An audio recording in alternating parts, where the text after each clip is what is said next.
Merci de votre attention. Excellent début de semaine. L'actualité ce lundi, les préparatifs de la conférence à Lomé des ministres de la francophonie. Ce sera en novembre prochain. Les choses se mettent en place. Constat fait ce matin par la présidente de cette conférence, ministre des Affaires étrangères de Madagascar. Législative en France, résultat définitif, que prévoir au second tour?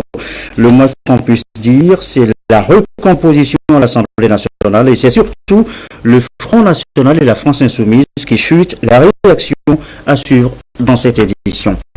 Et puis ce concert aux 5 bougies du cœur des anges de la paroisse d'Agbalé-Pédougan, concert hier à l'Agora Senghor devant un public conquis. Nous y serons en fin d'édition. Voilà, madame, messieurs, le sommaire. Bienvenue. Bonsoir à tous. Les félicitations au chef de l'État suite à son élection à la présidence de la CEDEAO. Elle continue d'affluer ses félicitations. Dernière en date, celle de l'Égypte, transmise de vive voix ce lundi au président de l'Assemblée nationale. Et c'est au cours d'une audience au Parlement, l'Assemblée nationale togolaise, qui a été par ailleurs invitée en Égypte. Vous allez l'entendre dans les propos recueillis tout à l'heure par Gérald Agoudou. C'était une visite de courtoisie pour transmettre les salutations et les félicitations de notre président du Parlement égyptien et les félicitations pour la fête d'indépendance, mais aussi pour la présidence de Togo de la CEDEAO récemment, et aussi pour transmettre une lettre d'invitation de notre président de l'Assemblée nationale à son Excellence pour visiter l'Égypte dans la prochaine avenir pour lancer la coopération parlementaire. Comme vous le savez, depuis 2015, nous avons commencé un bilan de travail dans tous les domaines. Maintenant, c'est le temps de aussi lancer la coopération dans le domaine parlementaire, et c'est le sujet de ce message que j'ai transmis à son Excellence pour l'inviter pour visiter l'Égypte et pour lancer cette forme de coopération. Le défi, discuter les différents défis, mais aussi les différents domaines possibles de coopération entre les parlementariens égyptiens et togolais, et pour le bien-être de l'Égypte et du Togo, peuple et gouvernement, et dans le cadre de la coopération, ainsi de suite. Maintenant, on va commencer de organiser la visite. On va spécifier les dates et après ça, on va commencer de faire le programme. Et ça sera la première fois que le président de l'Assemblée nationale togolais visite l'Égypte. On va faire peut-être une très grande visite et on va le accueillir en Égypte comme notre frère africain, mais aussi dans le cadre de cette amitié, cette volonté entre nous deux chefs de l'État. Et voilà les propos de l'ambassadeur d'Égypte au Togo suite à cette audience lui accordée par le président de l'Assemblée nationale. En novembre prochain, la 33e conférence des ministres de la francophonie, ce sera ici à Lomé, nous l'annoncions en titre tout à l'heure. Les préparatifs vont bon train, constat fait ce lundi par la ministre malgache des Affaires étrangères, présidente de cette conférence. Les précisions de Augustin Kossi.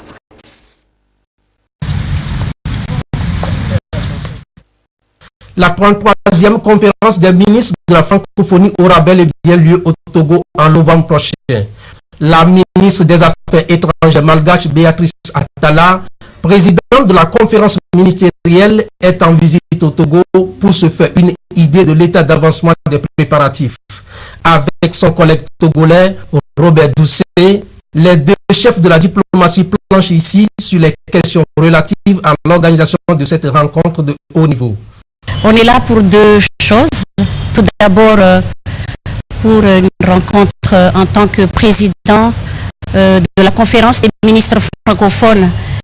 Je viens visiter, voir l'avancement de l'état de la préparation, parce que comme vous le savez, c'est Togo qui va recevoir la 33e conférence des ministres francophones en novembre, et aussi encourager mon frère pour la préparation de l'organisation, parce que ce n'est pas facile de recevoir 84 ministres des Affaires étrangères avec ses délégations, et aussi en visite bilatérale, parce que le Togo et Madagascar, des relations diplomatiques qui datent, ça fait très longtemps.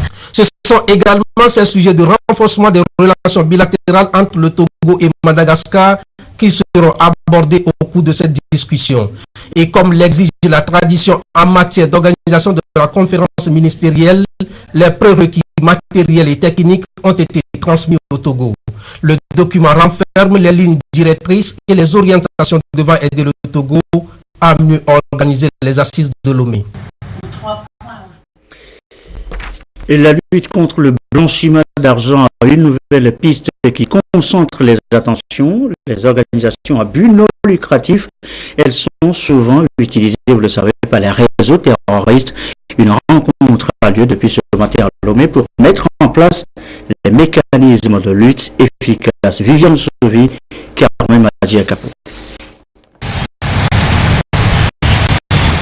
Selon des enquêtes, les organisations terroristes abusent des organismes à but non lucratif, OBNL, pour mobiliser et transférer des fonds destinés à assurer soit des appuis logistiques ou le recrutement de terroristes, pour donc permettre aux OBNL de continuer à jouer leur fonction sociale d'équilibre sans pour autant être exploités à des fins d'activité terroriste.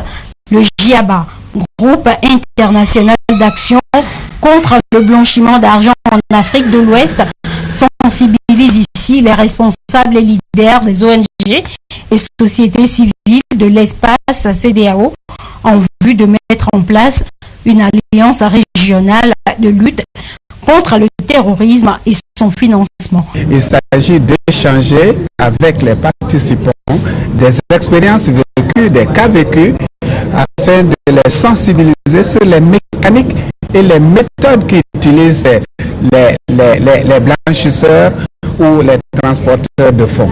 Il s'agit d'aboutir à une plus grande sécurisation de notre système financier, une plus grande sécurisation de l'espace d'investissement de notre région, afin que notre région soit considérée comme une région attractive au niveau des institutions de développement et de financement. Le gouvernement togolais a mis en place depuis 2009 un dispositif national qui oblige les organismes à but non lucratif à déclarer tous les fonds qu'ils collectent et produire des rapports financiers à la fin de chaque exercice social. Cette rencontre devra donc favoriser une meilleure gouvernance des organismes de bienfaisance, selon le directeur de cabinet du ministère de l'économie et des finances. À travers les moyens de l'administration, les moyens de l'État, à travers le ministère de la Sécurité, à travers la CENTIF, les moyens sont mis en place. Donc il s'agit de renforcer ces moyens et de doter les acteurs d'outils pertinents pour accentuer la lutte pour une meilleure efficacité. La rencontre de Lomé devra contribuer à la construction de la paix et de la sécurité au plan international, à la garantie de la sécurité des populations et à la promotion du développement économique de la sous-région. Autre sujet évoqué ce soir, la Convention sur le droit des enfants, attendue bientôt, les 5e et 6e rapports. Les nouvelles directives pour la rédaction de ces rapports font l'objet d'une rencontre depuis ce matin à Palimé. Nathalie Panégué pour nous en dire plus.